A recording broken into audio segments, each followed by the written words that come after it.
Hello everyone, welcome back. Today I want to talk to you guys about the AK-47 and the need for the gun to be upgraded. Okay? My main issue with the AK-47 is that there's not too many good places to put optics on it. Now the original design had this little mount on the side here where you would put where you basically would mount a side rail, okay, and it would sit like that. I got two issues with this. Number one, it sits pretty high. So when you put a red dot up here, basically when you're looking through if you get a proper cheek well, basically you're looking into the back of this rail. So you need to lift your head up higher up, all right? And now your jaw is basically sitting on the stock. So now I gotta put a riser on the stock so I can get a proper cheek weld and be able to get my eye in the position that I need to get it. Another problem with this design is that if you drop this is very breakable, and this rail right here is broken, okay? And the other issue with this is, like, even under ideal conditions, if you push on this, okay, just because of the way it curves around, we got a long curve that goes up and around. If you push on this, that's going to move a little bit, okay? So this is something it's going to move. This is not the most stable place to put a scope. So this is a bad design. The side rail design, I feel, was always a very bad design. Okay? So what I did with this AK-47 is I put a Midwest rail on it, and I mounted a red dot on top of that. And this seems like a great solution on the surface, but it's not. Okay, the problem with this design, okay, is that the rail attaches to the barrel. Okay, so the bottom rail here attaches to the barrel, it clamps onto it, and then the top rail attaches to the bottom rail, and then the red dot goes on top of the rail, which is great. I mean, as far as giving you a very stable platform to mount a red dot on. The problem with this is, as you shoot this gun, right, if you shoot one magazine, this rail gets pretty hot. You shoot two magazines, that rail gets so hot that you can barely touch it. Okay, now you can always wear gloves, right? But the problem is that, fine, you're wearing gloves, but how about your red dot? Okay, if you shoot 3 magazines, 4 magazines, you're probably gonna burn your red dot out. So that's the problem with this design. It's not even though it has a rail, it is not a free-floated rail. It is a rail that attaches to the barrel, and all that heat is gonna transfer from the barrel straight onto the rail, and then from there onto your red dot. Okay. So let's take a step. Let's go to the AR-15 for a second. Okay, designed back in the late 1950s, early 1960s. When they finally got some of the bugs out on this. This started off with basically the solid stock back here, all right, and then it had the carry handle up here. So this had an excellent bolt system. I love the bolt system on the AR-15. It's got a great engine. Both this gun, the AR-15 and the AK-47, both have excellent engines. They each have their strengths.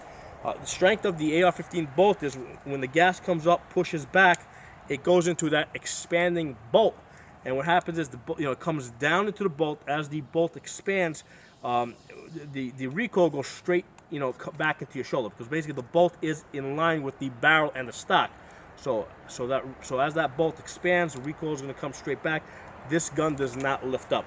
So they had a great, Eugene Stoner had a great design on this gun, and they have kept that design, but they've made some other changes. The first thing they did is basically they changed the stock so that it will take a collapsible stock, and then the next thing they did is they changed the upper receiver so that it will take a Picatinny rail. So they removed the carry handle, and basically that carry handle was originally designed to take a scope on top of it. Okay, the carry handle was not meant so that you can carry the gun.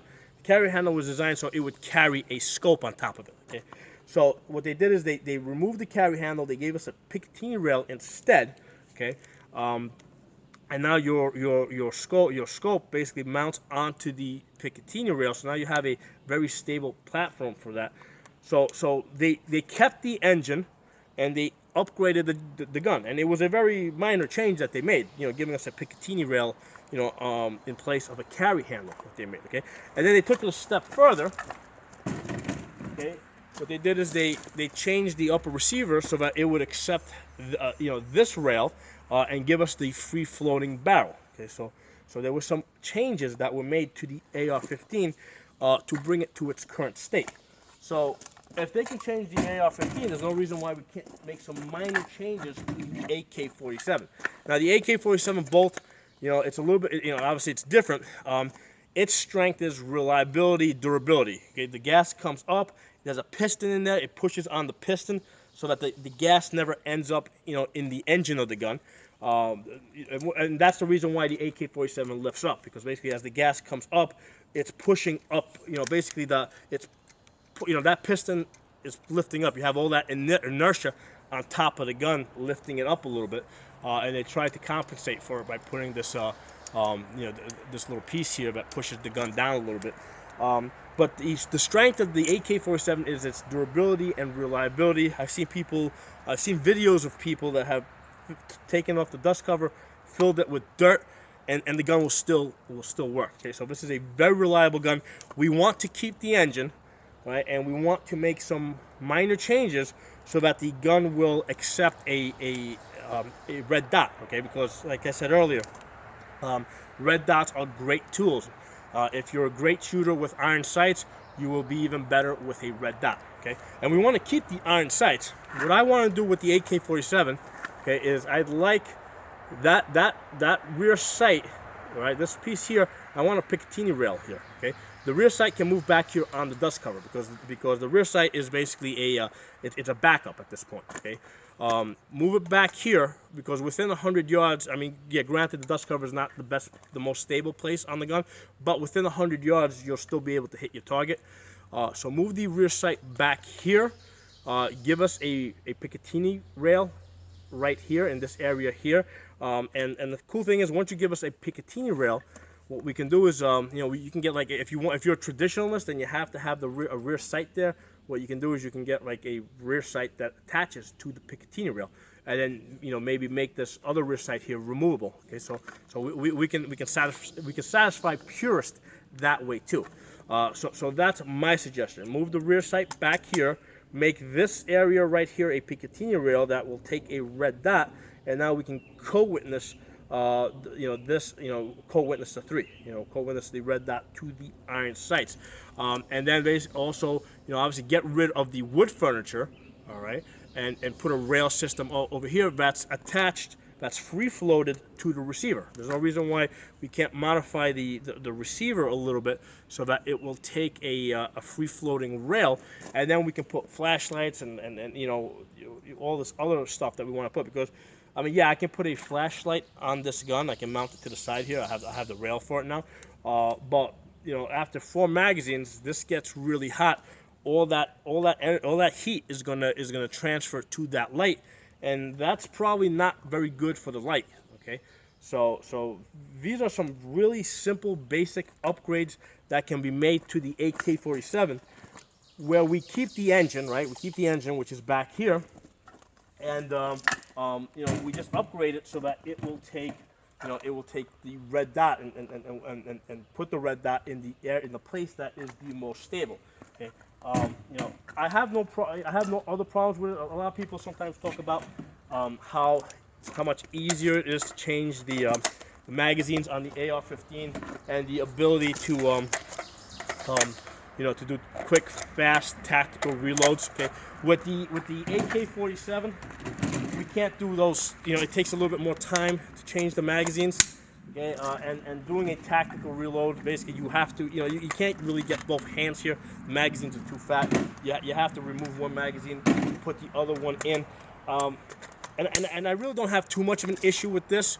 And the reason is, other than drills where we are doing magazine changes and tactical reloads, in most combat situations, we don't spend that much time changing magazines, and when we do change magazines, we're changing them from cover. So stripping the magazine out of the gun for a second and putting the other one in, it's not that big of a deal. So I'm okay with the magazine system, okay, on the AK-47. But the main issue is that they don't give me a good place to put a red dot. And like I said, putting the red dot on this Midwest reel here is great for recreational shooting. You know, it's you know, it's fine if you're only shooting, you know, one magazine at a time or 2 magazines and letting the gun cool down. But if you're going to be shooting 4 or 5 magazines, this gun is going to get so hot that it's gonna fry that red dot. So this seriously needs to be put back here, so that it's not getting all that heat from the barrel. So there are my thoughts on this, and it's a great gun. What I'm trying to do is I'm trying to get the gun to become even better. I mean, granted, the ones coming out of, you know, it's not likely that the Romanians and the Serbians are going to really change their design, but the ones coming, let's say, from Palmetto, for example, you know, Palmetto can change this, okay, because they're making their own AK-47s. They can change this design, make this a Picatinny rail, put the rear sight back here, you know, give us a free-floated barrel, and basically they can basically steal the market, you know, with that type of an upgrade. Okay, they will have the best AK-47 out there, the most practical one. So there are my thoughts on that. If you guys have any questions, comments, please post it. If you like the video, give it a thumbs up. If you're not a member, subscribe. I'll talk to you guys next time.